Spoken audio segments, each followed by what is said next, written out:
किस मांगों को लेके आप लोग धरना दे रहे हैं? हम दे रहे हैं अपनी सैलरी के ऊपर। मैं हूँ एक हेल्पर, मेरी 11,300 सैलरी है। कितने घंटे की? 8 घंटे के। अच्छा जी। अब आपको पता है 11,300 में तो कुछ कर नहीं पाएंगे। किराया का 4,000 का किराया देना पड़ता है हमको रूम का, और 4,000-5,000 का सिलेंडर मिल रहा है हमको ब्लैक में। पर हमको यानी कि हमारा हक चाहिए। जो हमको योगी सरकार ने जो भी हमारी सैलरी बनाई है, जो भी हमको जो उन्होंने ग्रेड दिए है, वो तो हमको मिलने चाहिए। इस हक से हम लड़ रहे हैं। मैं आया हूँ मंगोलिया कंपनी से, 60 और 57 वो 47 मंगोलिया 60 और 47 से आया हूँ, बी ब्लॉक से।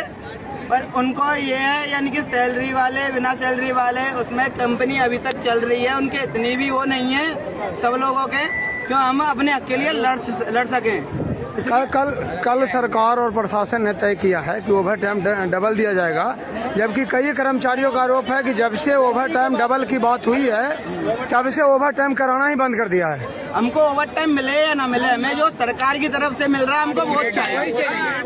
वो ग्रेड हमको मिल रहा है, वो ग्रेड चाहिए, हमको कुछ नहीं चाहिए। आपका कहना है कि जो बीच में ठेकेदार हैं, दलाल हैं, वो पैसा खा जाते हैं? सब लोग खा जाते हैं, सब लोग खा जाते हैं। ठेकेदार और HR वाले वगैरह सब खाते हैं। कोई भी ऐसा नहीं है। कंपनी वाला भी एक गाड़ी पूरा रुपया दे दे तो HR वाला अपने लिए रखेगा 100%। कोई भी कितना ईमानदार बन जाए, 5 लाख रुपए कमाते हैं। GM 5-5 लाख रुपए, 10-10 करोड़, 1-1 करोड़ रुपए गाड़ी चलते हैं और गरीब का पेट काटते हैं, पैसा खाते हैं। कैसे क्या करें? आपका क्या नाम है? क्या कहना है आपका? नहीं दिखाया जा रहा है, यहाँ का न्यूज़ नहीं दिखाया जा रहा है। जी, आप किस कंपनी में नौकरी करते हैं? अच्छा कंपनी में। अच्छा, आपकी भी यही परेशानी है?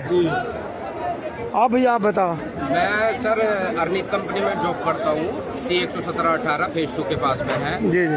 हमने आज धरना प्रदर्शन करा है, जिससे कि GM साहब जो हमारे हैं विकास जी, उन्होंने क्लियर बोला है कि भाई सर गवर्नमेंट की तरफ से 300 रुपए बढ़ के आ रहे हैं, वो हम दे रहे हैं। मैंने कि गवर्नमेंट के नहीं तो 300 बढ़ के आ रहे हैं, 400 रुपए किलो तो 1 किलो गैस का है। तो वही तो हमने बोला है कि हमारे 8-8 हजार रुपए के तो बच्चों के कोर्स आ रहे हैं, और हमने फुटिंग, हमें जो हम नाइट लगाते हैं 11 बजे तक की, वो हमें 30 रुपए फुटिंग देते हैं। उसका वो खाने का पैसा, उसके लिए भी हमने बोला था 1 महीने पहले। उन्होंने बोला हाँ बात करेंगे, आज तक उसका भी सलूशन नहीं निकला। हमें हमारी जो पगार बढ़ के आई है वो बढ़ा के देते हैं, हमें नहीं चाहिए OT वगैरह। आप लोग तकरीबन 3 दिन से धरने पे हैं। हाँ जी। कोई जनप्रतिनिधि या कोई मजदूर संगठन वाले आए आप लोग को मदद करने? नहीं, कोई नहीं आया। कोई नहीं आया। देखो जो भी हमारे लिए खड़ा है हम उसके लिए खड़े हैं, जो हमारे लिए नहीं खड़ा है और हम जिसके लिए खड़े हैं वो चूड़ियां पहन के सो जाएं। सीधी सी बात है। जी जी। जो आदमी काम कर रहे हैं कंपनियों में वो चूड़ियां पहन के सो सकते हैं, हमें ये बोल रहा हूँ, क्योंकि हम यहाँ पे चूतिया नहीं है। हम अपने लिए काम कर रहे हैं, ये अपने लिए खड़े हैं। नहीं, ये लड़ाई सबके लिए सबके लिए खड़े हैं। हम क्या है 11,000 कमा रहे हैं, एक महीने हम बैठ के आराम से एक महीने का नुकसान झेल लेंगे। पर हमारी जो सरकार की तरफ से कंपनी से मिल रही है सैलरी वगैरह, वो हमको मिलनी चाहिए सरकार की तरफ से। उससे क्या है, उससे हम हो जाएंगे यानी कि अपने यानी कि रूम वगैरह इन चीजों से फ्री रहे करेंगे। 1,000 रुपए जेब में बचेगा, अपने आगे के भविष्य के लिए तो बचा सकते हैं। नहीं, वो तो महंगाई जितना ज्यादा है, कभी एक बीमारी हुई तो सारा आपको लपेट लेगा। तो अब सब्जी ले लो, सब्जी बढ़ा दी, सब्जी भाई बढ़ा दिए। गरीब आदमी क्या करे? सब्जी वालों की भी गलती नहीं है, क्योंकि वो भी भाई बढ़ाएंगे अपने लिए। जब आपका क्या नाम है? आपको क्या परेशानी? आपको भी यही परेशानी जूझ रहे?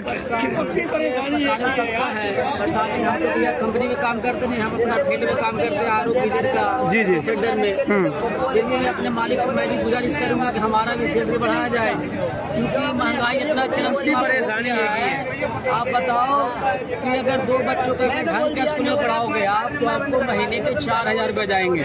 मीडियम स्कूल में पढ़ाओगे तो आपकी सैलरी के अनुसार, अगर आपको बच्चों को ढंग से पढ़ा नहीं सकते हो, न ढंग से खिला सकते हो, न ढंग से कपड़ा पहना सकते हो, तो दिख ही रहा हो महंगाई क्या महामारी है। इतने लोग भाई हुजूम खड़े हैं, देख लो, दिखा सकता हूँ। जी जी। कितना भीड़ है। मंगोलिया कंपनी चालू है अभी। मंगोलिया कंपनी है, लेकिन कंपनियों में काम करते हैं जिनकी बंधा सैलरी है, वो बेचारे क्या करेंगे? हम तो फील्ड में काम करते हैं, 100-200 रुपए इधर कमा लेते हैं, 12-13 हजार मिल रहे, उससे क्या? लेकिन ये भाई लोग का जो 31 से जो 11,000 ये कुरेट है, उसमें बच्चे पालेंगे या गैस भरेंगे या बच्चे पढ़ाएंगे, क्या करेंगे? आप बताइए। मेरा नाम पवन कुमार दो, मैं एक्सपोर्ट प्राइवेट कंपनी में काम करता हूँ, और यहाँ की सैलरी जो है वो 12 से 13 हजार रुपये है। जिसका लोगों से गुजारा नहीं हो पा रहा है। हम सब लोग उत्तर प्रदेश सरकार से यही हमारी विनती है तो जो हमारा हरियाणा राज्य वाला जो ग्रेड लगाया है 18,500 रुपये और ये 19,425 2 ग्रेड लगाए, हम सब लोगों की अपील यही है कि हम सब लोगों को प्राइवेट सेक्टरों में काम करते हैं, हम लोगों की सैलरी यही होनी चाहिए। और दूसरी बात ये है कि जब हम सारा दिन कंपनी में काम करते हैं तब हमारी 500 से 600 रुपये झाड़ी बनती है, उससे हमारे मकान मालिक 3,000 3500 रुपये ले रहा है। उसके बाद हम जब 361 रुपये हमारे हर महीने हर साल में जो मार्च की महीने में बढ़ती है 361 रुपये, तो उसमें मकान मालिक के पास सबसे पहले नोटिफिकेशन जाता है। जब नोटिफिकेशन जाता है तो 500 रुपये एक्स्ट्रा वो भी लेता है चार्ज। अब यहाँ कोई सिंगल रह रहा है, कोई 3 लोगों के बीच में रह रहा है तो उसका पर्दा नहीं खा रहा है। महीने में 1-2 छुट्टी भी नहीं कर सकते हैं क्योंकि इतना खर्चा ही, इतना बजट है, हिसाब से महंगाई इतनी है, छुट्टी नहीं कर पा रहे, आराम नहीं कर पा रहे, बढ़िया खर्च नहीं कर पा रहे, मॉल हम नहीं देख पा रहे हैं, शोरूम पे हम नहीं जा पा रहे हैं, समझ रहे हो। कई लोगों से बात करिए मैंने तो उन्होंने बताया है कि गैस की दिक्कत है, लेकिन सरकार और सांसद मनोज तिवारी या कई अधिकारी कह रहे हैं गैस की दिक्कत नहीं है। ये बताइए। मेरा यही सबसे अपील है कि जो जिसका कनेक्शन है उसका तो दिक्कत नहीं है, जिसका नहीं कनेक्शन है उसका दिक्कत है। जी जी। मजदूर क्या करेगा? अब जो लेकिन सैलरी इतना कम मिल रहा है तो उसमें पूर्ण नहीं पड़ रहा है। किलो मिल रही है, बच्चे को पढ़ाई ब्लैक में गैस दे रहा है 400 रुपए किलो। अब बताओ 400 रुपए किलो गैस दे रहा है, 300 रुपए बढ़ाए, क्या होगा 300 रुपए में? मेरा बताओ। मेरा 500-600 रुपये डेली का कमाने वाला, 200 रुपये मेरा डेली वेज का खर्चा, खाऊंगा पीऊंगा, 150 रुपये रेंट है हमारा, ठीक है। उसके बाद में किराया बस होगा, तो हमारा तो बस नौकरी यही हो पाएगी, जीवन हमारा ऐसे निकल जाएगा और हम ना घर वालों को सुख दे पाएंगे और ना ही हम सब लोग अपना खुश उसमें रह सकते हैं। वेतन बढ़ोतरी लेके रहेंगे, वेतन बढ़ोतरी लेके रहेंगे,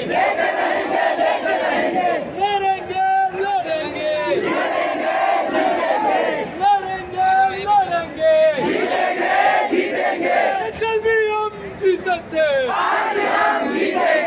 कल भी हम जीतेंगे,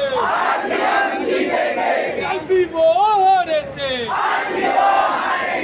कल भी तुम। अगर छुट्टी में काम के नाते ज्यादा काम है, काम लिया है तो उसका दुगना पेमेंट करेंगे और एक छुट्टी भी देंगे। चौथा बिंदु जो तो ये संभव नहीं, आप पहचान पाएंगे सबको? नहीं पहचान पाएंगे।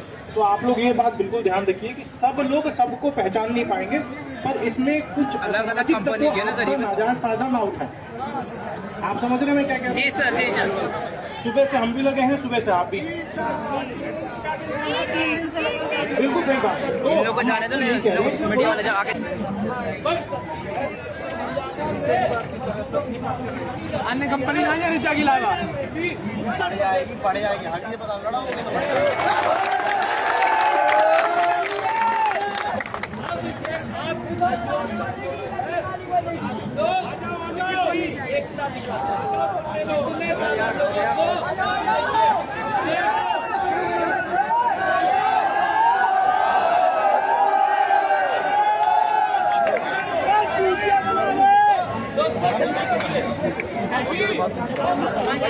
बीमारी के लिए इस्तेमाल कर सकते हैं। आज तक हमारा हाई कोर्ट जब आदेश किया है, प्रशासन वहाँ पे क्यों नहीं जा रही है कि हाँ भाई सैलरी बढ़वा दो, राज्य सरकार है। दूसरी बात ये मुद्दा, महिला सुरक्षा नहीं हो रही है। अगर टॉयलेट जाती है कंपनी के अंदर, पता है टोकन मिलता है, टोकन क्यों लिया जाता है बताइए? टोकन क्या हर घंटे में एक बार जाती है, बताइए महिला टोकन लेते हैं, टोकन के लिए चाहिए, सुरक्षा के लिए। कोई प्रशासन नहीं जुड़ रहा है वहाँ पे, बस ये हमारा मुद्दा है। सैलरी जो महिला की भी सुरक्षा नहीं है। आपसे वोट मांगने वाले कई पार्टी के नेता आज तक हमें पार्टी है, बस कोई बात। एक मिनट, आप मीडिया से आए, इसमें राजनीति की बात नहीं है, मुद्दे के आए। वोट मांगने आता है, अरे वोट क्या, कौन आएगा? कोई नहीं आएगा, और कोई नहीं आएगा, अगर हम यहाँ पे नहीं आते तो प्रशासन भी नहीं आती। अगर हम पार्क में बैठते, फैक्ट्री के बाहर रहते, प्रशासन नहीं आती। रोड पे आए, प्रशासन आई है आज। इंकलाब इंकलाब इंकलाब, कल भी वो जीते थे। हमारी योगी सरकार कह रहे हैं कि एलपीजी गैस यूपी में उपलब्ध है। आप बताइए, दुकान वाले ने 5 छोटा सिलेंडर सब किराएदार के पास आए, 500 रुपए किलोग्राम दे रहा है। कोई प्रशासन वहाँ के छापा मारी नहीं मार रहे हैं कि 500 रुपए में क्यों बैठ रहे हो भाई, 100 रुपए में बांटना चाहिए। एक दिन में गैस 100 से 500 हो गई, तो उस 500 में चलता गया। आज तक सैलरी के लिए 3 दिन से हड़ताल चल रही है, कोई जिम्मेदारी नहीं बन रहा है कि मैं बढ़वा दूंगा। आप अगर रोड चक्का जाम नहीं करते तो हमारे न डीएम आते, न एसडीएम आते, न प्रशासन पीसीएस आते, कोई नहीं आते। इसलिए लोग यहाँ पे आए हैं। अकाल बोले कि चलो मंडी पे सैलरी बढ़ेगी, वहाँ पे जाने के बाद 2 घंटे बाद क्या डिसीजन आया कि जो ओटी लगेगी वो डबल देंगे, संडे का ओटी डबल लगेगा। तो आज कंपनी फैक्ट्री के अंदर ये भी बोले प्रशासन से कि जब ये नियम लागू हो गया, दुकान उसमें फैक्ट्री के बाहर पोस्टर चिपका होना चाहिए। प्रशासन बोले हम चिपकाएंगे। आज तक प्रशासन सुबह कोई नहीं गया वहाँ पे कि हाँ इसका पोस्टर क्यों नहीं चिपका, नोटिस चिपका होना चाहिए। दूसरी बात, अभी तक जब फैक्ट्री में अंदर गए लोग वर्कर काम करने तो सीधा 4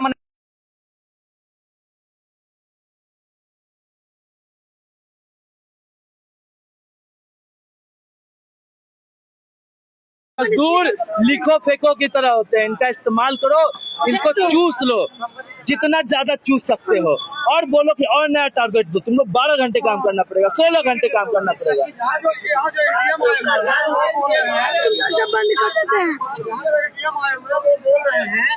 कि आप वहाँ 5-7 से जमा होकर चलो मीटिंग करने, आपको इन लोगों पे यकीन नहीं है?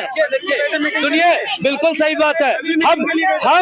हम सारी बातों को मानेंगे, लेकिन ये बात समझिए, ये मामला सबसे पहले मजदूरों और कंपनी मालिकों के बीच में है। तो जब उनके कंपनी के सारे मजदूर हड़ताल पे यहाँ बैठे हैं तो कंपनी मालिक यहाँ क्यों नहीं आ जाते हैं? वो जो बात है मजदूरों के सामने साफ साफ हो जाए, दूध का दूध, पानी का पानी हो जाएगा।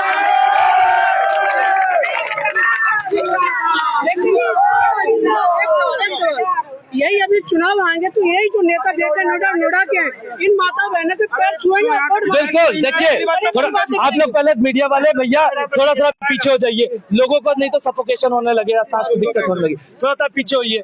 हाँ, सवाल बातें करेंगे। हाँ, बिल्कुल, ये जितने भी समझिए, जब चुनाव आता है तो इनका काम होता है, वो इतना ही जानते हैं, क्योंकि हमारे और आपके वोट से वो जीत के आते हैं, इसलिए अलग अलग तरीके से हमारे वोटों को खरीदने की कोशिश करते हैं, हमारे पांव तक पकड़ेंगे, लेकिन उसके बाद 5 साल कोई नेता मंत्री नहीं नजर नहीं आता, क्योंकि इनको मतलब ही नहीं होता है कि मजदूरों की जिंदगी में क्या चल रहा है। वो तमाम झूठे वादे करते हैं। ऐसे ही कई सारे वादे हमें आज से नहीं सालों से देखते आ रहे हैं, चाहे कोई भी सरकार हो, कांग्रेस हो, भाजपा हो, सपा हो, बसपा हो, इन कोई भी सरकार को मजदूरों की जिंदगी से मतलब नहीं होता, ये बात समझ जाइए। अगर मतलब होता तो साथ वो खड़े नहीं होते आज यहाँ। अभी जानना ये चाहते सभी लोग, अभी ये जानना चाहते हैं कि प्रशासन में से अभी यहाँ कौन कौन आया, आपसे किसने किसने बात की, जरा बताएंगे। देखिए, शासन प्रशासन में से इनको एक विशेष ट्रेनिंग मिलती है। क्या ट्रेनिंग मिलती है? कि जब ऐसी हड़तालें हो रही हो, जब मजदूर संगठित एकजुट हो रहे हो, तो इनको गोल गोल चिकनी चुपड़ी बातों में घुमा घुमा कर उलझा दिया जाए। खुद से 10 लोगों को वो चुन के आते हैं, कहते हैं ये देखिए आपके बीच से ये 2 प्रतिनिधि चुना है, इनको लेके हम जा रहे हैं बात करने। ऐसे बात होगी क्या? नहीं होगी। अगर आपका जो सवाल है, अगर हमारा प्रतिनिधि जाएगा तो पहले यहाँ पे हमारे बीच से वो चुना जाएगा, बकायदा कमेटी बनेगी, उस कमेटी में हम मजदूर चुनाव करेंगे कि कौन वहां जाएगा कौन नहीं जाएगा, क्योंकि 1-2 आदमी जाएगा, उनको डराएंगे धमकाएंगे, बात खत्म हो जाएगी। तो कोई भी इन मजदूरों को प्राइवेट सेक्टर के बारे में कुछ सोचने को तैयार नहीं। हाँ, देखिए असल में हकीकत ये है कि जिस व्यवस्था में हम रहते हैं वहाँ मजदूरों को बस कीड़े मकोड़ों की तरह समझा जाता है। उन चंदा जाता है, चंदा, वो चंदे से इनकी सरकारें चलती है, इनका धंधा चलता है, इसीलिए वो हमारी और आपकी खबर नहीं दिखाते। पास में ही इंडिया टीवी कुछ नहीं करती है, लेकिन कोई भी चैनल वाला बड़े पत्रकार अभी भी है, लेकिन कोई आने को तैयार नहीं। क्या लगता है? हाँ बिल्कुल, ये कह रहे हैं कि जैसे सुन लीजिए, सब लोग बोलेंगे तो कोई सुन नहीं पाएगा। सुनिए, भैया पूछ रहे हैं कि बगल में इंडिया टीवी का है, बड़े बड़े पत्रकार है, वो क्यों नहीं आए? तो सुनिए, ये इंडिया